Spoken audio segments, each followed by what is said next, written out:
কেমন আছেন সবাই? আখি শোভার আরেকটি ব্লগে আপনাদের সকলকে স্বাগত জানাই। এ তো আপনাদের আগের ব্লগেই বলেছিলাম এসেছি আমি দিল্লিতে রুমির বিয়ে অ্যাটেন্ড করতে, আমার খুড়তুতো বোন। তো বর বউ সবাই এসে গেছে এখানে। এখন দেখাচ্ছি আপনাদেরকে খাবারে আজকে কি কি আইটেম রয়েছে। বর ঢোকার আগেই আমরা স্টার্টারের দিকে চলে গেছিলাম। স্টার্টারে ছিল ফুচকা, বাঙালিদের যেটাকে দই বড়া বলি, এখানে বলছে দই ভাল্লে, বিভিন্ন ধরনের চাট, আর শীতকালে তো থাকতেই হবে চা কফি, কিন্তু কোল্ড ড্রিঙ্কসও ছিল। এখনও এই খাবারের জায়গাগুলো ভরেনি, এখনও মানুষজন খেতে একটু দেরি রয়েছে।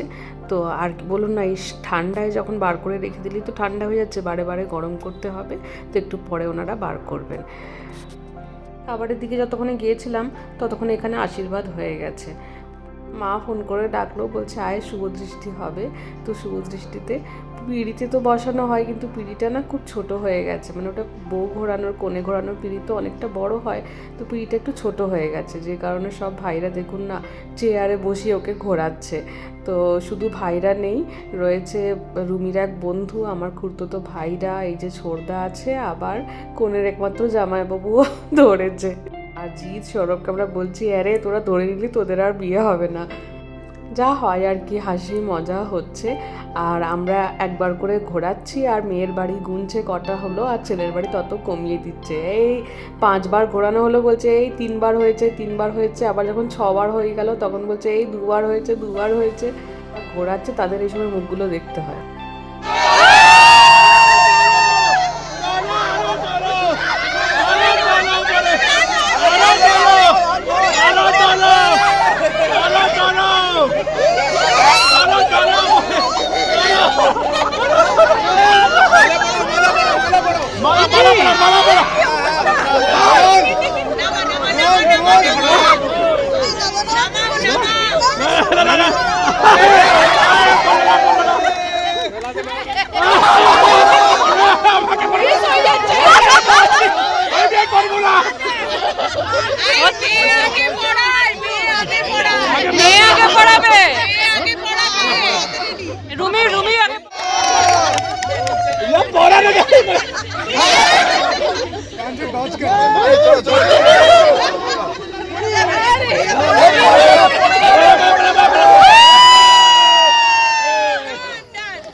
কোথায় তুলে দিয়েছে বাবারে, দেখেই ভয় লাগছে। বোনের মুখ তো একেবারে কাঁদো কাঁদো অবস্থা, আর বর নেচে যাচ্ছে।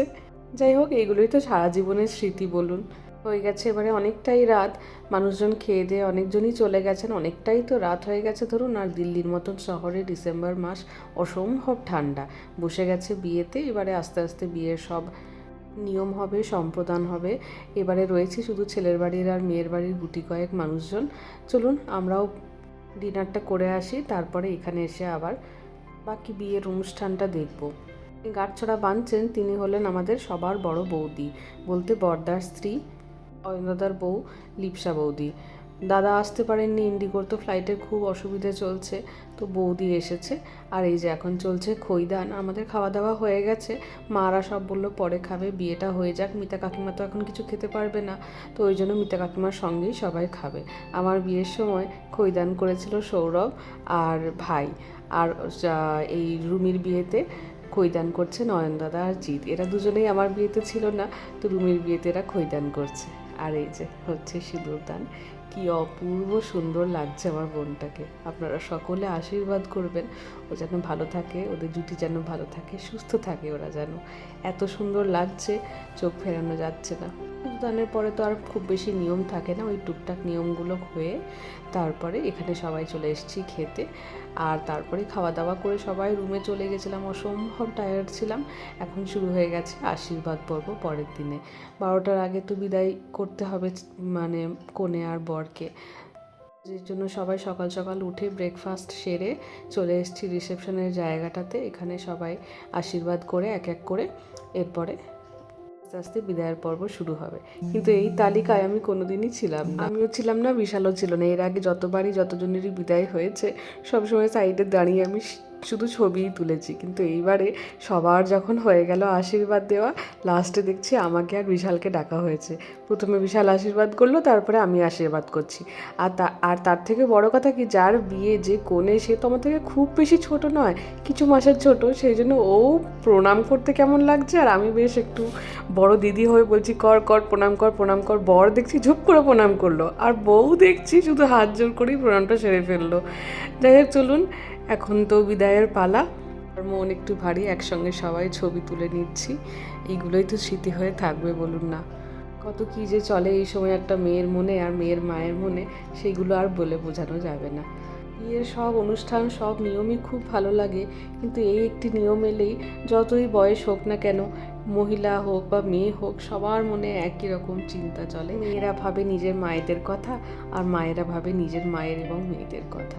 আর এই সময়টিতে বিশেষ করে সেই প্রত্যেকটি মেয়ের বাবা মাকে কুর্নিশ জানাতে ইচ্ছে করে 100 বার, 1000 বার। তারা নিজের হৃৎপিণ্ডটিকে নিজের সাধের আহ্লাদে বড় করা মেয়েটিকে তুলে দেন অন্যের হাতে, অন্যের বাড়ির লক্ষ্মী করে।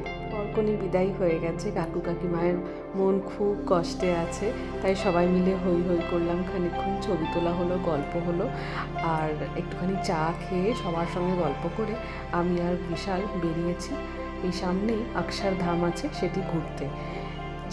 যেটা বিয়ের লজ ছিল আর কি, সেখান থেকে অক্ষরধামটা দেখালো ওই মিনিট 15 মতো।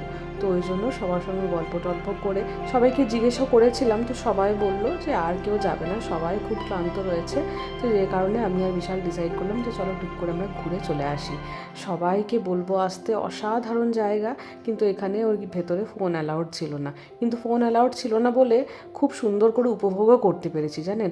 এই যে স্কুলের বাচ্চাদেরকেও নিয়ে এসেছে, পরের ব্লগে দেখাবো আরও দিল্লিতে কোথায় কোথায় ঘুরলাম এবং বিয়ের বাকি অনুষ্ঠানগুলো। যাই হোক, চলুন ভিডিওটাও তাহলে যেখানেই শেষ করছি। সবাই খুব ভালো থাকবেন, সুস্থ থাকবেন, সাবধানে থাকবেন। ভালো লাগলে লাইক, শেয়ার, সাবস্ক্রাইব, কমেন্ট করুন। ভিডিওটা কেমন লাগলো আমাকে অবশ্যই কমেন্ট করে জানাবেন। ভালো লাগলে একটা লাইক করে দেবেন। সবাই খুব ভালো থাকবেন, দেখা হচ্ছে খুব শিগগিরই।